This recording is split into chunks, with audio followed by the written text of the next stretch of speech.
الأهلي يوضح حقيقة إصابة بن رمضان ويحدد موعد عودة إمام عاشور. أكد أحمد جاب الله طبيب الأهلي المصري أن لاعب خط وسط الفريق محمد علي بن رمضان تعرض لإصابة خفيفة خلال المباراة الأخيرة أمام نادي فاركو التي أقيمت مساء الجمعة على ملعب القاهرة الدولي ضمن منافسات الجولة الثانية من بطولة الدوري المصري الممتاز. وحقق الأهلي فوزا كبيرا هو الأول له خلال منافسات الموسم الحالي بنتيجة 4-1. وقدم محمد علي بن رمضان تمريرة حاسمة في الهدف الثاني الذي حمل توقيع أحمد سيد زيزو من ضربة رأس. تفاصيل إصابة محمد علي بن رمضان مع الأهلي. أوضح جاب الله دكتور الأهلي في تصريح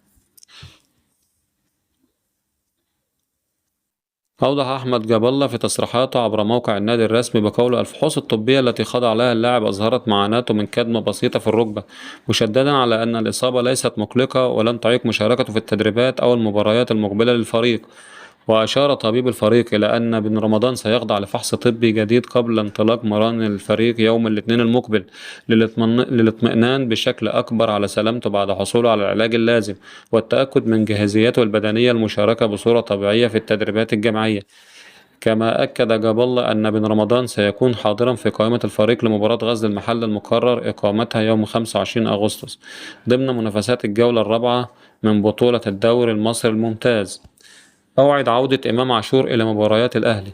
في سياق متصل أعلن الجهاز الطبي أن إمام عاشور لاعب وسط الأهلي سيعود للمشاركة في التدريبات الجماعية للفريق يوم الاثنين المقبل أيضا بعد اكتمال شفائه من الإصابة بكسر في عظمة الترقوة التي تعرض لها أمام إنتر ميامي في كأس العالم للأندية.